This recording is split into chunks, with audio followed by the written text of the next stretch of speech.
Hi readers and writers, and welcome back to a video where Shannon Kate reads stuff. This is Echo. He's determined to be in the video. Today we have a video about finding time to read. In this world of busy schedules and endless deadlines, it's really hard sometimes to find time to pick up a book. And also, if you used to love reading and now you've sort of let it fall by the wayside, this is definitely the time to pick it up. There are so many good books out there. It's just an amazing time for literature in general. So yeah, these are my tips and tricks for getting more reading time into your day. You gonna stay there the whole time? Yeah? Okay. Tip 1 is to schedule daily reading time. If you're the kind of person that likes schedules, then I suggest putting a reminder on your phone and actually scheduling things in. Otherwise, just know that when you wake up, you spend 15 minutes reading, or same at night time. I do this, I schedule in reading time into my daily planner and I try and stick with it as much as I can, and it's really good because I know that if I don't have time throughout the rest of the day, I'll at least have that 15 minutes in the morning of reading. And even 15 minutes a day will work. It's more about the quality than the quantity. My next tip is to carry a book everywhere. Channel Rory Gilmore if you have to. I have an e-reader, so I find it really easy to carry that in my handbag. But if you are the kind of person that likes physical books, I would suggest getting a book sleeve so that your precious literature doesn't get tied up in your handbag or backpack. I do suggest e-readers to people though, because they're so easy to carry, especially for traveling. You can fit so many books on them. My Kindle Paperwhite currently has like 800 titles, I think. So yeah, lots to choose from. My next tip is to create a reading space. I have a library at home. It's really lovely in there. It's got books and candles and nice pillows and a throw rug or two. And I really enjoy going in there with some caffeine and just sitting down, and more often than not, if I go into that room, I'm going to do some reading. If you don't have the time or money to build a library, I suggest starting with just a reading nook, or if you don't have that, a chair. Get a nice chair, get a throw rug, get a pillow, get a small side table with some candles. I can't use my hands. You're making this really difficult.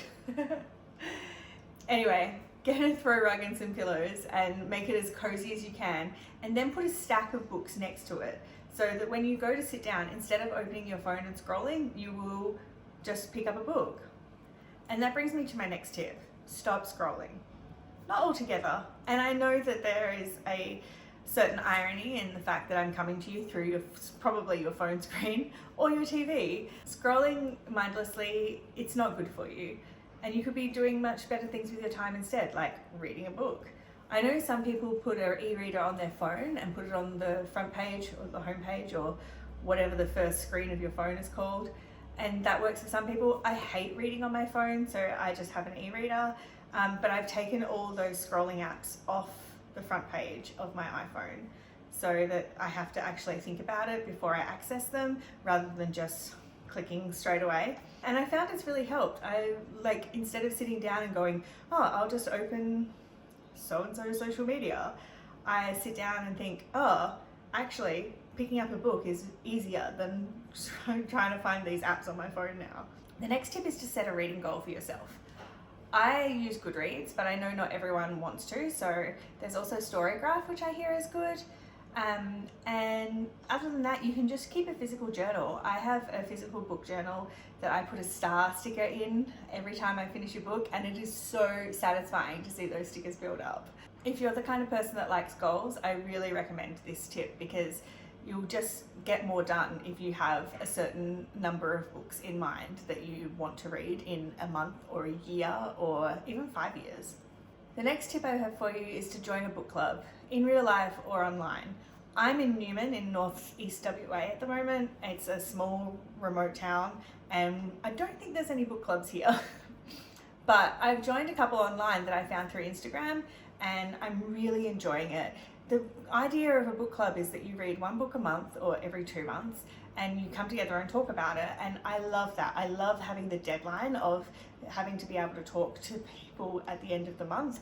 I love being able to talk to people at the end of the month. I just love meeting new people that love books as much as I do. So yeah, I really recommend finding a space for you. And don't worry, there's a book club for everyone. Any genre, fiction, non-fiction, there's Western book clubs.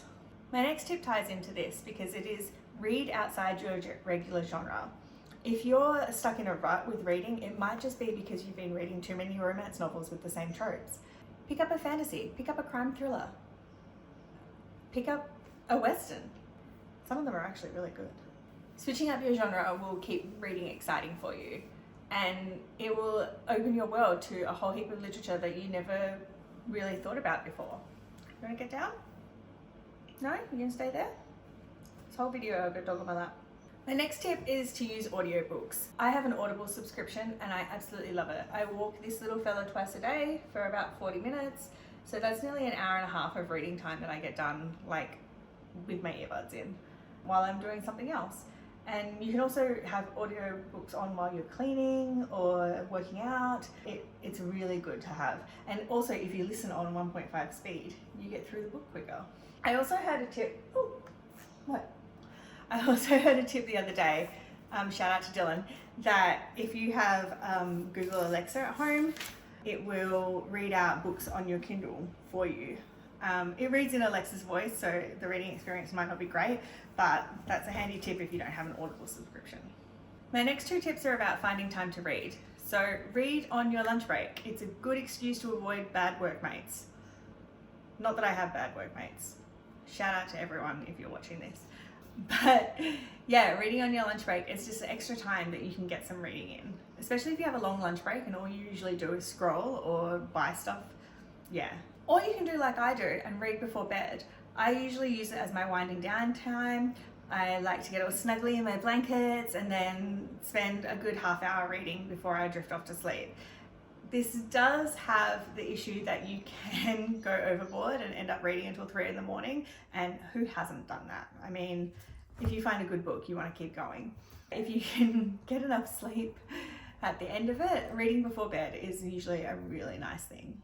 So my final tip is to utilize your library. Libraries are free, and who doesn't want free books? So I really recommend everyone find their local library and go to it. Use the computers, ask the librarians questions, borrow books all the time, because the more people use libraries, the more libraries will stay open and more new libraries will get done. And libraries are so important to a community. There is no other place where you can go and spend time and not spend money. Yeah, visit your local library, make friends with your librarian, like treat them nice and they'll look after you. That's it for this video. I hope you enjoyed it. If you liked it, give us a like and subscribe down there. And if you want to see more videos about this, write a comment about what you would like to see, because I'd love to do a video for you. Thanks guys, bye.